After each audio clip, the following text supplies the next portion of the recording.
reasons that I love Uganda, as do so many of our clients, is that for a lot of people it is the Africa that they perhaps have always wanted to go to after having been to the more familiar East African or Southern Africa safaris, which are fantastic. But I think Uganda offers really the best of both worlds. And it's slightly more authentic, more adventurous, certainly wilder Africa.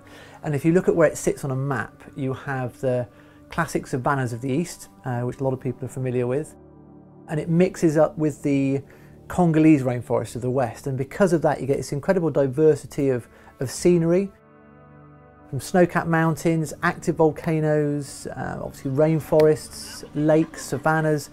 And as a result, it's a really fun place to explore. It's very adventurous.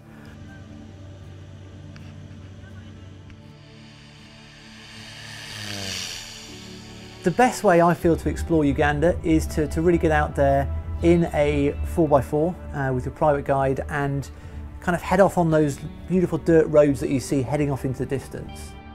You'll pass the most beautiful traditional villages, splashes of colour from the clothes that people wear.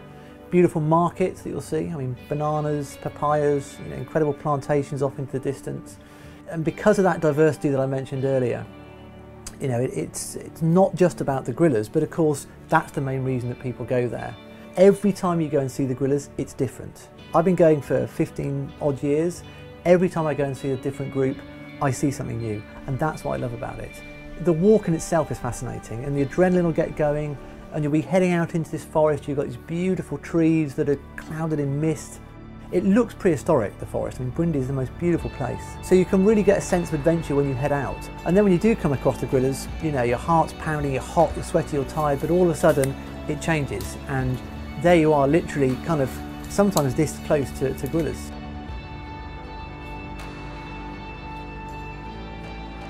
I think a common misconception of Uganda is that it's a tough experience and tough travel compared to a lot of other very upmarket places in East Africa and South Africa, and it can be that if you want, but I think that the beauty of Uganda at the moment is there are a handful of incredible lodges, private, well run, very stylish, very authentic, incredibly kind of warm feel to them that allows you to do Uganda in real style. There is so much to do in Uganda. You can go there for 4 days and see the gorillas and come back again, and it's fantastic. Or you can really get to grips with the country and explore some of the most wild parks that you would have ever been to. Places that have only just opened up, places that see really very few tourists. A lot of tourists tend to stay in a very similar kind of area, which is great because it works very, very well, and I've done it myself. But for those that really do want to push the boat out and just try something so different in Africa, there are parts of Uganda that are really just waiting to be explored.